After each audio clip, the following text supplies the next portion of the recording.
Que como siempre nos ofrece Víctor Álvar González, él es consejero delegado de Profim. Víctor, buenos días. ¿Qué tal? Muy buenos días. Bueno, vamos a hablar, si le parece, de activos refugios. Las turbulencias continúan y estamos viendo a los inversores cómo buscan esos refugios que siguen siendo los mismos, ¿no? Sí, siguen siendo lo mismo, lo que pasa es que ha habido algunos cambios, algunos ya están un poquito más peligrosos, pero vamos, de momento los activos refugio, primero, van a seguir funcionando bien. Tendría yo cuidado, si quiere luego lo comentamos, con el franco suizo, por motivos concretos de la divisa, pero en general el bono alemán también tendría yo más cuidado. Pero vamos, por resumir cuáles son, y si quiere luego los analizamos, sí. Sigue siendo el bono americano, sin la menor duda, y más en dólares, no sin protección de la divisa, o sea, invirtiendo en dólar. Por supuesto, el oro. El franco suizo empieza a dejar de serlo, pero ahí está. Y tendríamos también todavía el bono alemán como puerto seguro para los inversores. El bono alemán, que esta mañana lo veíamos en unos 74 de rentabilidad. Además, eso es lo que provocaba también que la prima de riesgo se ensanchase más. 1,74, casi que prefiero para un inversor privado deuda española, ¿o no? No, de momento no, porque esta locura en la que estamos metidos este tema surrealista, en que parece que el capitán del barco pues está rodeado de una tormenta y está tomando el té, es decir, está como en otra cosa.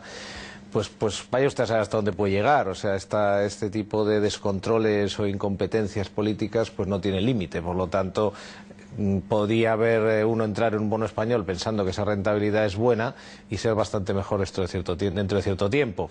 Por las mismas tampoco me metería ahora en un bono alemán, porque lo que sí es cierto, aunque hasta ahora no ha ocurrido, pero yo creo que algún día, aunque solo sea por miedo y no por valentía, pues viéndose al borde del abismo, los políticos europeos pues tomen algunas medidas valientes, como por ejemplo reestructurar en serio la deuda griega, dejarla, ponerse a negociar a cara de perro con los acreedores, dejarla a la mitad, y a partir de ahí se podría plantear que Grecia se recuperara, y habría que plantearse si debía seguir o no en el euro, porque eso también les ayudaría mucho, no están en el euro, pero bueno, con que reestructuraran su deuda seriamente y de verdad, y enfrentándose a la realidad de que ellos no pueden pagar ese dinero, y menos si están en el corsé del euro que no les permite crecer, pues sería ese tipo de medidas sí que podían hacer que cambiaran las cosas, o que se creara, por ejemplo, un Ministerio de Finanzas europeo, que hubiera un comisario europeo de finanzas con tanto poder como tiene el BCE en política monetaria, que controlara que no se generaran déficits excesivos y con poder, es decir, que pudiera alguien limitarle las ayudas comunitarias o incluso llegar a echarle del euro.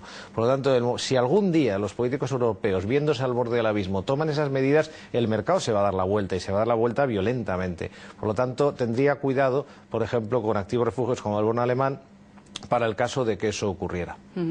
Hablamos de bono alemán, bono americano, franco suizo, que ha dicho que quería hacer algún comentario sobre él. ¿Hay alguno que esté ya en riesgo, quizá el franco suizo, o no? Precisamente ese es un ejemplo de por qué hay que tener cierto cuidado en los extremos. El franco suizo había subido brutalmente, es lógico, desde los griegos, que el que puede acoge el dinero y corre y se lo lleva a Suiza, hasta los inversores en general que lo utilizan como divisa refugio. ¿Qué pasaba? Que estaba llegando a unos niveles que eran insostenibles para la economía suiza, que es muy exportadora. Por ejemplo, exportan medicinas, por poner un ejemplo, productos farmacéuticos. Entonces, el Banco Central Suizo se ha plantado y ha dicho, miren, si pasa de aquí, yo entro a muerte. Es decir, me pongo a vender franco suizo, y hablamos de un banco central de un país pequeño pero con unas reservas enormes, es Suiza, no es cualquier otro país.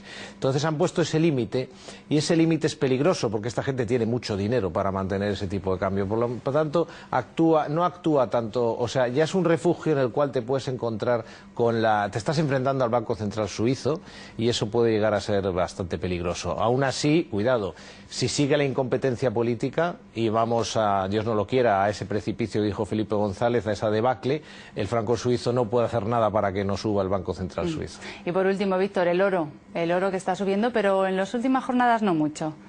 Ya hay cierto miedo, pero yo creo que seguirá siendo indicador del miedo, como lo es el índice VIX de volatilidad, y el oro en sí no tiene un valor concreto. ¿Cuánto vale el oro? Un lingote de oro. ¿Qué utilidad tiene? No lo utilizas para joyería y punto, ¿no?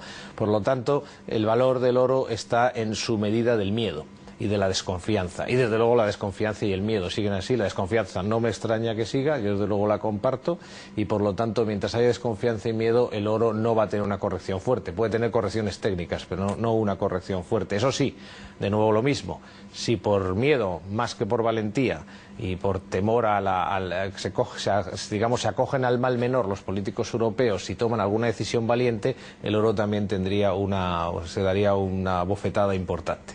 Víctor Álvaro González, consejero delegado de Profin, muchísimas gracias y hasta la próxima. Gracias a ustedes.